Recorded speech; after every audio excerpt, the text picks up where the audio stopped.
Hello दोस्तों, सबसे पहले मैं आपसे रिक्वेस्ट करना चाहती हूँ कि वीडियो देखने के बाद सब्सक्राइब ज़रूर कर लीजिएगा। मैं इन वीडियोस को बनाने में बहुत मेहनत करती हूँ और इसी से मैं अपना खर्चा चलाती हूँ। जो भी सब्सक्राइब करेगा, मैं दुआ करती हूँ कि उसकी ज़िंदगी बहुत अच्छी, अमीर और खुशहाल हो।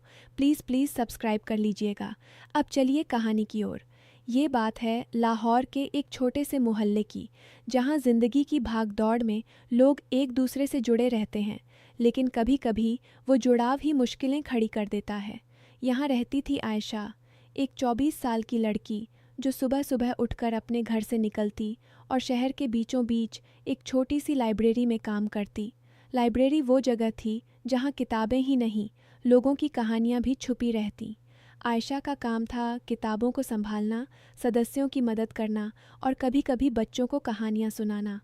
उसका घर साधारण था, अम्मी, अब्बू और एक छोटी बहन राबिया। अब्बू रिटायर्ड टीचर थे जो अब घर पर ट्यूशन पढ़ाते और अम्मी घर संभालती। आयशा की कमाई से घर का कुछ बोझ हल्का होता, लेकिन ज़िंदगी हमेशा आसान कहाँ होती है। एक दिन लाइब्रेरी में एक नया चेहरा आया। नाम था फरहान, जो शहर के बाहर से आया था और यहाँ एक छोटी आईटी कंपनी में जॉब करता था। फरहान को किताबें पढ़ने का शौक़ था, ख़ासकर इतिहास और टेक्नोलॉजी पर। वो अक्सर आता, किताबें चुनता और आयशा से बात करता। शुरुआत में तो बातें सिर्फ किताबों तक सीमित थीं। ये किताब कैसी है, या क्या आपके पास ये वाली है। लेकिन धीरे धीरे बातें आगे बढ़ीं। फरहान बताता कि वो गांव से आया है जहां इंटरनेट की स्पीड धीमी होती है, लेकिन सपने बड़े। आयशा हंसकर कहती, यहाँ शहर में स्पीड तेज़ है, लेकिन लोग खुद धीमे हो जाते हैं। वो दोनों की बातों में एक सहजता थी, जैसे दो अनजान राहें मिलकर एक हो रही हों। कुछ हफ्तों बाद फरहान ने आयशा से कहा, कभी कॉफ़ी पर चलें, लाइब्रेरी के बाहर भी ज़िंदगी है।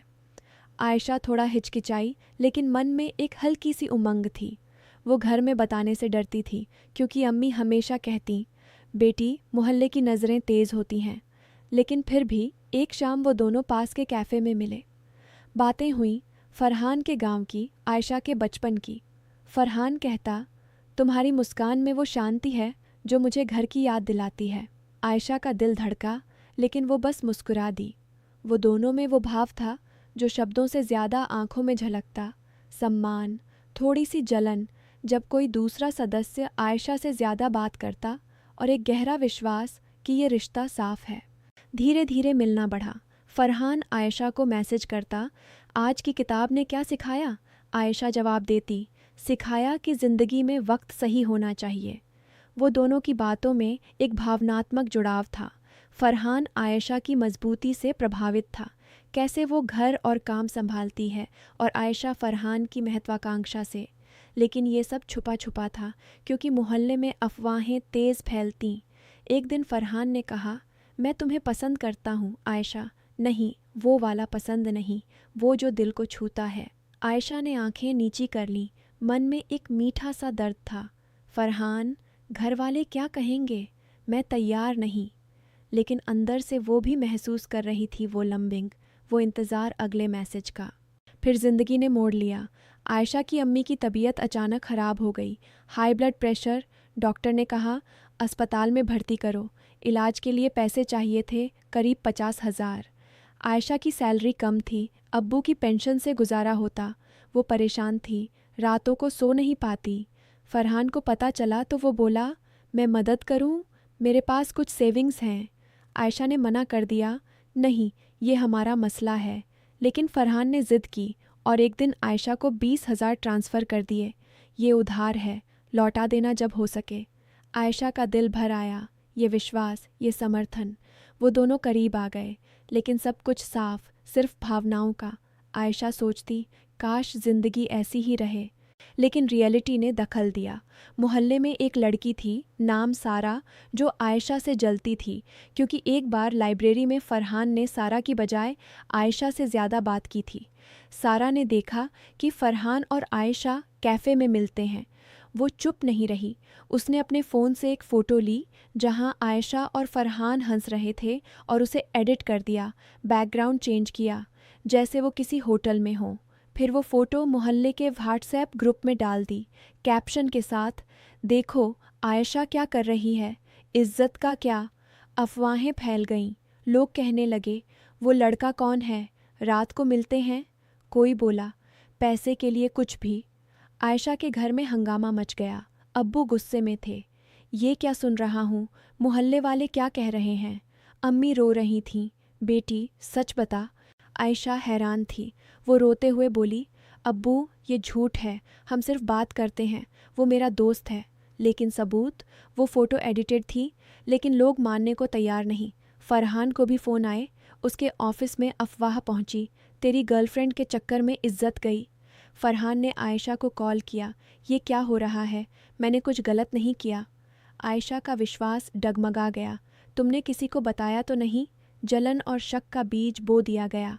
मोहल्ले में लोग आयशा को तिरछी नज़रों से देखने लगे। लाइब्रेरी में सदस्य कम हो गए।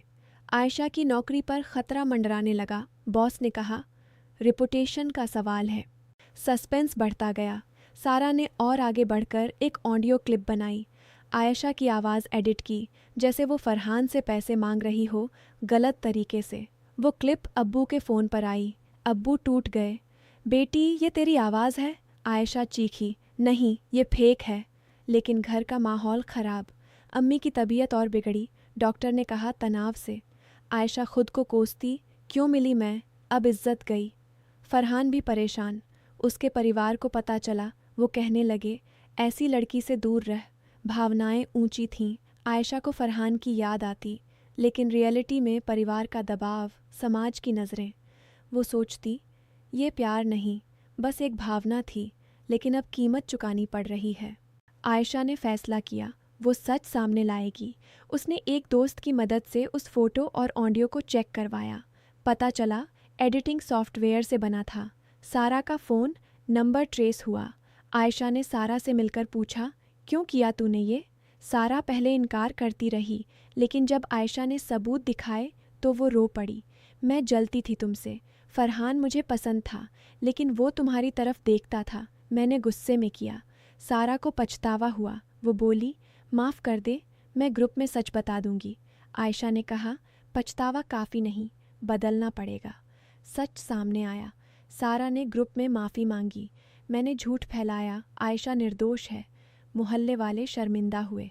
अब्बू ने आयशा को गले लगाया। मुझे माफ़ कर बेटी, मैंने जल्दी विश्वास कर लिया। फरहान आया, मैं भी शक किया, लेकिन अब समझा कि विश्वास कितना ज़रूरी है। आयशा ने कहा, अब सब ठीक है, लेकिन हमें सावधान रहना चाहिए। अम्मी ठीक हो गईं। घर में शांति आई। सारा ने अपनी गलती से सीखा। अब वो आयशा की दोस्त बन गई और मोहल्ले में अफवाहें फैलाने वालों को सबक मिला। आयशा और फरहान का रिश्ता अब मजबूत था, लेकिन वो जानते थे कि ज़िंदगी में रोमांस से ज़्यादा रियलिटी मायने रखती है। परिवार, इज्जत और नैतिकता।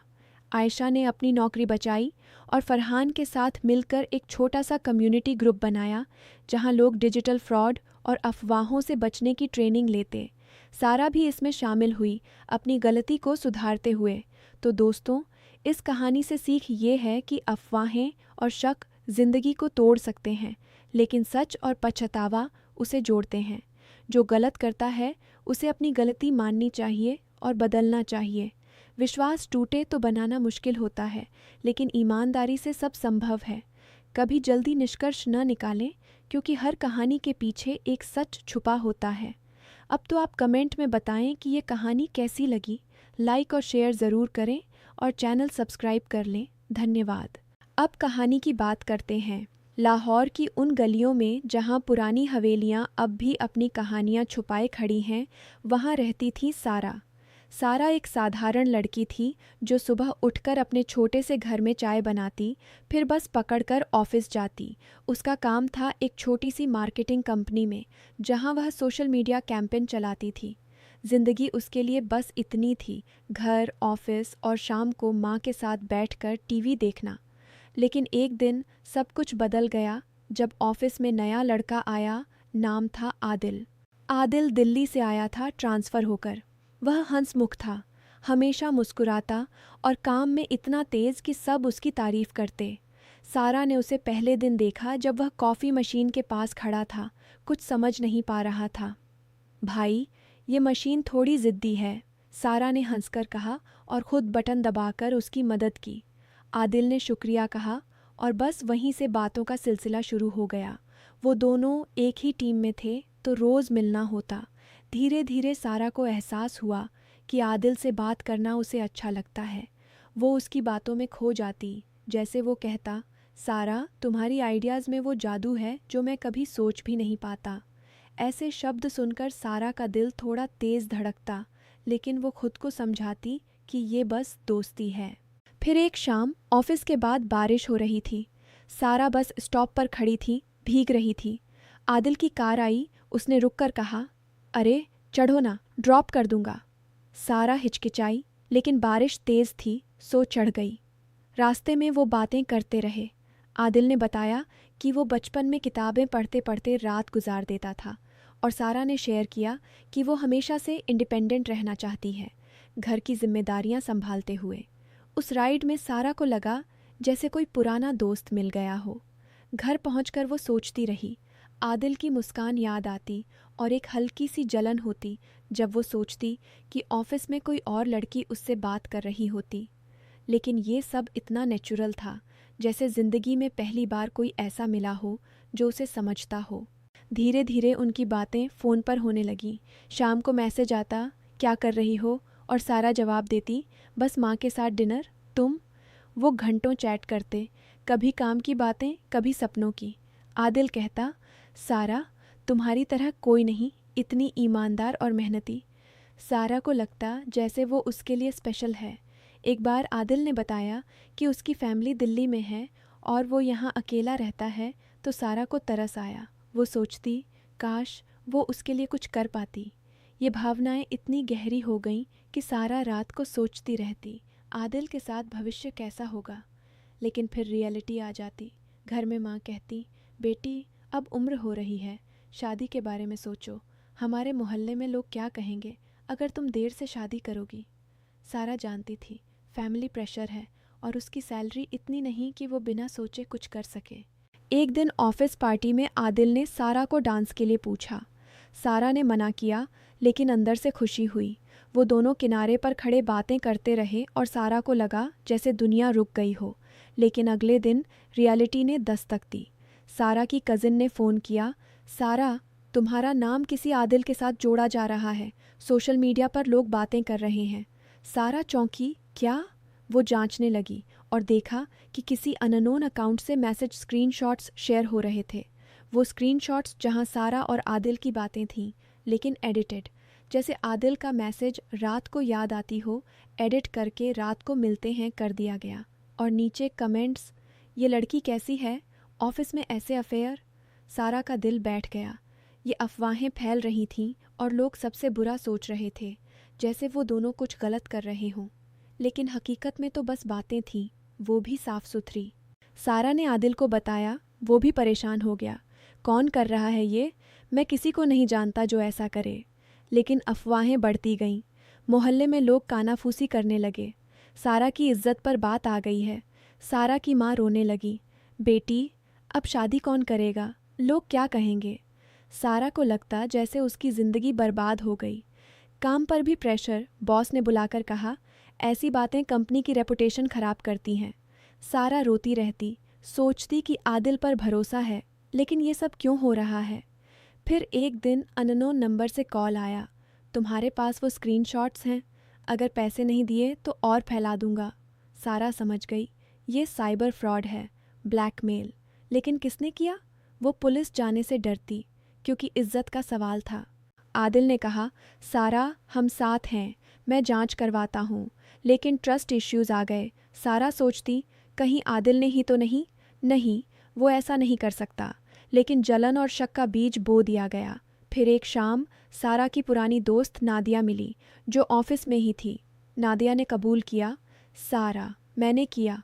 मुझे जलन हुई जब आदिल तुमसे बात करता। मैंने स्क्रीनशॉट्स एडिट किए, सोचा तुम्हारी बदनामी होगी और आदिल मेरी तरफ आएगा। लेकिन अब पछतावा हो रहा है। सारा स्तब्ध थी, लेकिन नादिया रोने लगी, मैंने गलत किया, मुझे माफ़ कर दो, मैं सब ठीक कर दूंगी। नादिया ने पब्लिकली पोस्ट डिलीट किए और माफ़ी मांगी। लोग अब समझ गए कि ये झूठ था। सारा ने आदिल से कहा, ये सब ने हमें सिखाया कि भरोसा कितना ज़रूरी है। आदिल ने सहमति जताई और दोनों ने फैसला किया कि रिश्ता आगे बढ़ाएंगे, लेकिन फैमिली को बताकर सही तरीके से। नादिया ने अपना सबक सीखा और अब वो सारा की मदद करती, अपनी गलती सुधारते हुए। जिंदगी में ऐसे मोड़ आते हैं जहां अफवाहें सब उलट पुलट कर देती हैं, लेकिन सच्चाई हमेशा जीतती है। और मॉरल ये कि कभी भी सुनी सुनाई बातों पर यकीन मत करो, हमेशा सच की तह तक जाओ, क्योंकि एक झूठी अफवाह किसी की ज़िंदगी बर्बाद कर सकती है, लेकिन पछतावा और सुधार से सब ठीक हो सकता है। नहीं रुकिए, कहानी अभी पूरी नहीं हुई, मैंने तो बस शुरुआत बताई थी। चलिए और आगे सुनिए, क्योंकि ये ज़िंदगी की तरह लंबी और टेढ़ी मेढ़ी है। सारा के लिए वो दिन जैसे तैसे गुजरते रहे। अफवाहें फैलने के बाद घर में माहौल बदल गया। पापा, जो हमेशा चुप रहते, अब कहने लगे, बेटी अब तुम्हारी शादी की चिंता हो रही है, हमारे रिश्तेदार क्या सोचेंगे। सारा जानती थी कि पापा की इज्जत मोहल्ले में बहुत है, वो छोटी सी दुकान चलाते हैं और लोग उनकी बात मानते हैं, लेकिन सारा का दिल आदिल पर अटका था। वो सोचती, काश वो आदिल से कह पाती कि उसकी याद में रातें कटती हैं, लेकिन अब डर लगता है। एक दिन आदिल ने सारा को कॉफ़ी शॉप बुलाया। वो दोनों बैठे। आदिल ने कहा, सारा, ये सब ने मुझे डरा दिया है। मैं तुम्हें पसंद करता हूँ, लेकिन क्या हमारा भविष्य है? मेरी फैमिली भी प्रेशर दे रही है, करियर सेटल करो पहले। सारा की आंखें नम हो गईं। आदिल, मुझे भी लगता है जैसे हम एक दूसरे के लिए बने हैं। तुम्हारी बातें, तुम्हारा सम्मान, सब कुछ, लेकिन रियलिटी ये है कि फाइनेंशियली मैं अभी मजबूत नहीं और कम्युनिटी में लोग जज करते हैं। वो दोनों हाथ थामे बैठे रहे। भावनाएं उमड़ रही थीं। लॉन्गिंग की काश साथ रह पाते, लेकिन ट्रस्ट इश्यूज, क्योंकि अफवाहों ने शक पैदा कर दिया। फिर ब्लैकमेलर का मैसेज आया, 50,000 दो वरना और एडिटेड ऑडियो फैला दूंगा। सारा डर गई, क्योंकि ऑडियो में उसकी और आदिल की बातें थीं, लेकिन ट्विस्टेड, जैसे मिलना चाहती हूँ को रात को मिलो बना दिया। ये नॉन सेक्सुअल था, लेकिन लोग बुरा सोचते। सारा ने आदिल को बताया। वो बोला, पुलिस को बताओ, लेकिन सारा डरी। इज्जत का सवाल है, परिवार टूट जाएगा। वो रात भर रोती रही, सोचती कि ये एथिकल डिलेमा है, चुप रहूं या लड्डू। नादिया, जो जलन में ये सब शुरू की थी, अब पछता रही थी। वो सारा के पास आई। मैंने वो अकाउंट बनाया था, लेकिन किसी ने हैक कर लिया शायद, मुझे गिल्ट हो रहा है, मैं मदद करूंगी।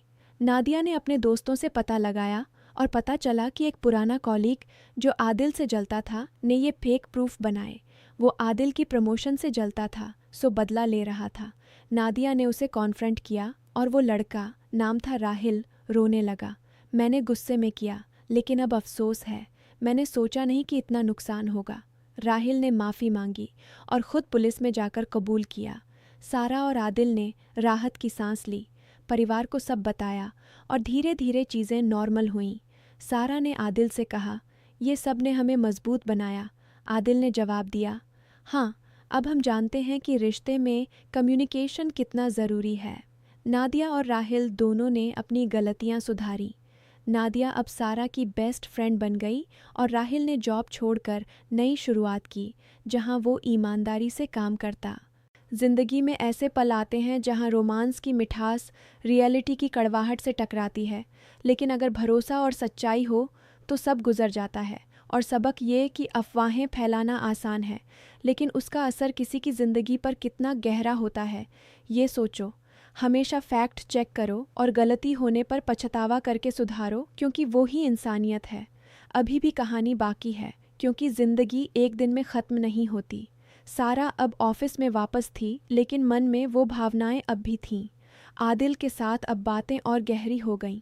वो शेयर करता अपनी फैमिली की स्टोरी, कैसे उसके पापा की मौत के बाद वो अकेला संघर्ष किया।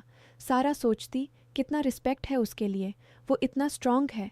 लेकिन फिर रियलिटी, सारा की सैलरी से घर चलता और करियर में आगे बढ़ना ज़रूरी था। एक दिन माँ ने कहा, बेटी, एक रिश्ता आया है, लड़का अच्छा है, लेकिन तुम्हारा मन।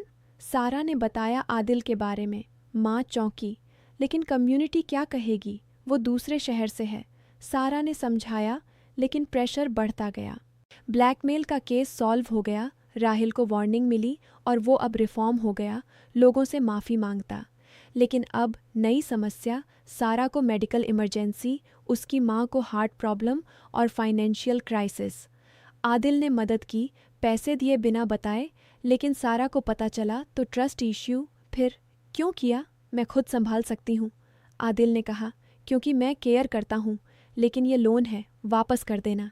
ये बॉन्डिंग और गहरी हुई, लेकिन रियलिटी ने फिर पुल बैक। सारा की जॉब में प्रेशर, ओवरटाइम और आदिल का ट्रांसफ़र का ऑफ़र। धीरे धीरे दोनों ने बात की, हम वेट करेंगे, करियर सेटल करेंगे। नादिया ने मदद की, एक कैंपेन में जहां सारा को प्रमोशन मिला। राहिल ने भी अपनी गलती से सीखकर सारा को साइबर सेफ्टी की टिप्स दी। अंत में सारा और आदिल ने शादी की, लेकिन सबकी रजामंदी से। मॉरल ये कि ज़िंदगी में रोमांस और रियलिटी साथ चलते हैं, लेकिन अफवाहों और गलत फहमियों से बचो, क्योंकि वो ट्रस्ट तोड़ सकती हैं। हमेशा ओपन कम्युनिकेट, और गलती करने वाले अगर सुधरें तो माफ़ करो, क्योंकि वो ही ग्रोथ है। अब कहानी और विस्तार से। सारा की माँ की तबीयत खराब हुई तो डॉक्टर ने कहा ऑपरेशन की ज़रूरत है, 2 लाख लगेंगे। सारा परेशान, उसके पास 50,000 ही थे। आदिल ने सुना तो चुपके से हेल्प की, लेकिन सारा को लगा जैसे वो उस पर एहसान कर रहा हो। आदिल, मैं इंडिपेंडेंट हूँ। ये क्यों? आदिल ने कहा, सारा, ये बॉन्ड है, न कि एहसान। मैं तुम्हारे लिए हूँ। ये मोमेंट इमोशनल था। सारा ने महसूस किया वो कितना केयर करता है। लेकिन फिर कम्युनिटी जजमेंट, रिश्तेदार कहने लगे। सारा ने लड़के से पैसे लिए, क्या रिलेशन है? अफवाहें। फिर लेकिन इस बार सारा ने स्टैंड लिया, सबको बताया सच्चाई। नादिया, जो पहले जलन करती थी, अब बदल गई। वो सारा के साथ खड़ी हुई। मैंने गलती की, लेकिन अब सुधार रही हूँ। राहिल ने भी अपना अकाउंट डिलीट किया और नई जॉब में ईमानदारी से काम किया। सारा ने सीखा कि लोग बदल सकते हैं। अंत में सब अच्छा हुआ। माँ ठीक हुई, सारा का करियर सेट और आदिल के साथ रिश्ता मजबूत। मॉरल, डिजिटल दुनिया में मिसअंडरस्टैंडिंग आसान है, लेकिन ट्रस्ट और कम्युनिकेशन से सब सॉल्व हो जाता है। अफवाह फैलाने वाले पछताते हैं और सुधार से ज़िंदगी बेहतर होती है। कहानी लंबी है, लेकिन असली ज़िंदगी जैसी। सारा अब खुश है, लेकिन वो दिन याद आते हैं जब जलन और अफवाहें ने सब हिला दिया। याद रखो, हमेशा सच की वैल्यू करो,